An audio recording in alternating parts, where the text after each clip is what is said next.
How to write a business plan for investors. A lot of entrepreneurs come to me with this kind of question, and it came in recently from one of my YouTube viewers, boxx. boxx wrote in to say, I'm a new subscriber, Evan. I'm a recent graduate with a great business idea. My major was in business and I'm having difficulty putting together a business plan. Do you have a generic template I can use or know of a site where I can get one? Thank you. When you're approaching investors, okay, I don't know if you're going after angel investors or friends and family or a bank or whatever it is, it doesn't have to be complicated, okay? A business plan does not have to be super complicated. You don't have to have a business degree. Don't let that hold you back. Just because you don't have a business degree, you think, I can't write a great business plan, okay? What it has to do is make sense. If you go to any bank website, any major bank, they'll have templates there. They'll have templates of business plans that you can look at and see how to structure it. The structure is not as important as the content. And as long as it makes sense, an investor is going to look at it and make a decision based on that. Remember, investors are not experts in your field. They are not experts in the beauty business. They're generalists. They want to see that you're going to be able to make them money. Or if it's a loan, to pay back that loan. I used to be in the venture capital business, and here are the three things that I looked at first. Three things. These are the three things that I looked at before making a decision to bring in a company and give them money or not.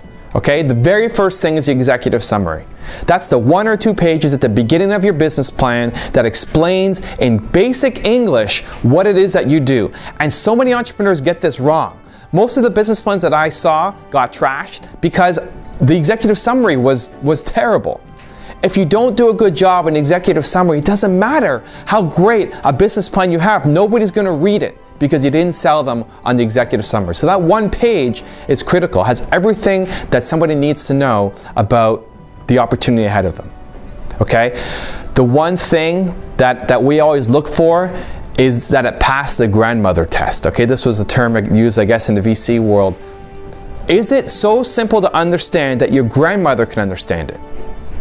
Because too many entrepreneurs put jargon and short forms and technical terms that the investors, they don't understand that.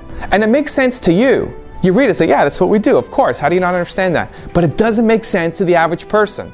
So make sure that you give your executive summary to a person who has no idea what your business is all about, a layman. Because if they can understand it and see the opportunity, then you're ready to bring it to investors. So it's the most important first step, get the executive summary down. The next thing they're going to look at is your financials. They want to see how much money do you need, what's it going to be used for, and how much money are they going to make back. Different types of investors have different criteria. Okay, if you're looking to go to a bank, they don't want to see massive, huge returns. They want the security that they're going to make their money back. If you're going to an angel investor, they want to see that you're going to be making 30% a year on their money because they want an exit from this. So they want to see high growth. If you're a low cost, low margin, low growth type of business, it's not going to work with an angel investor. So you've got to make sure that the financials make sense for the person that you're talking to. The next thing and the last thing to look for before making a decision to read the whole business plan is the team. Who is behind this company?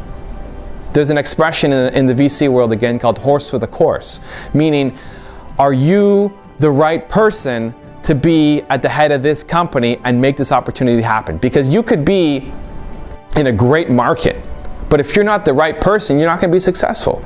And you can be in a crappy market, but if you are the right person, you can still build a great company. So they want to learn about the management team. Who are you? And the biggest thing that most entrepreneurs fall down on here is they have lack of startup experience. Investors and bankers, they want to see that you have done this before, or you have people on your team who've done this before.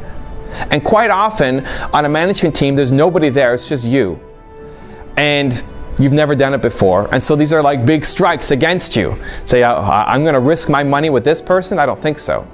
One way to combat this is you can either look for partners, so bring on people who have more experience, who can complement you. But if you don't want to give up equity, you're not quite sure of a partnership relationship yet, create a board of advisors.